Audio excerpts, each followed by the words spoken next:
ಇವತ್ತು ಒಂದು ವಿಷಯದ ಬಗ್ಗೆ ತಿಳ್ಕೊಳ್ಳೋಣ. ಏನಪ್ಪ ಅಂದರೆ ಬ್ರಹ್ಮಾಂಡ.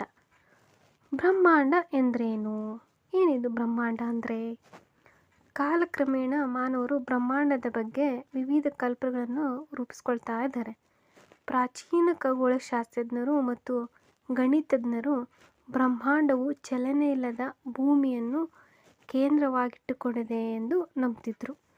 ನಂತರ ಸೂರ್ಯನೇ ಬ್ರಹ್ಮಾಂಡದ ಕೇಂದ್ರ ಎಂದು ಕೋಪರ್ನಿಕಸನ್ ಅವರು ಸಿದ್ಧಾಂತದ ಪ್ರಕಾರ ಹೇಳಿದರು. ಅವರ ಕಲ್ಪನೆಯಾಗಿತ್ತು ಆ ಸಿದ್ಧಾಂತ. 19ನೇ ಶತಮಾನದಲ್ಲಿ ಬ್ರಹ್ಮಾಂಡದ ಬಗ್ಗೆ ಇರುವ ದೃಷ್ಟಿಕೋನ ಇನ್ನಷ್ಟು ವಿಸ್ತಾರಗೊಂಡಿತು.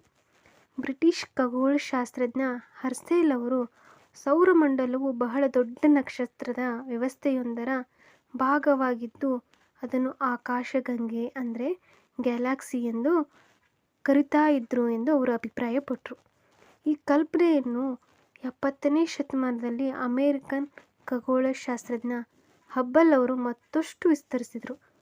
ಬ್ರಹ್ಮಾಂಡವು ಲಕ್ಷಾಂತರ ಆಕಾಶಕಾಯಗಳನ್ನು ಒಳಗೊಂಡಿದೆ ಮತ್ತು ಅದು ತುಂಬ ಆಕಾಶಕಾಯಗಳಿಂದ ರೂಪಿತವಾಗಿದೆ ಎಂದು ವಾದಿಸಿದರು.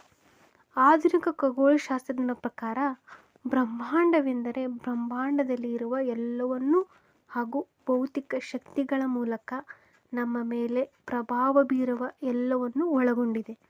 ಆದ್ದರಿಂದ ಭೌತಿಕವಾಗಿ ಪತ್ತೆ ಹಚ್ಚಲು ಸಾಧ್ಯವಿಲ್ಲದ ಯಾವುದೂ ಬ್ರಹ್ಮಾಂಡಕ್ಕೆ ಸೇರಿದ್ದಾಗಿದೆ.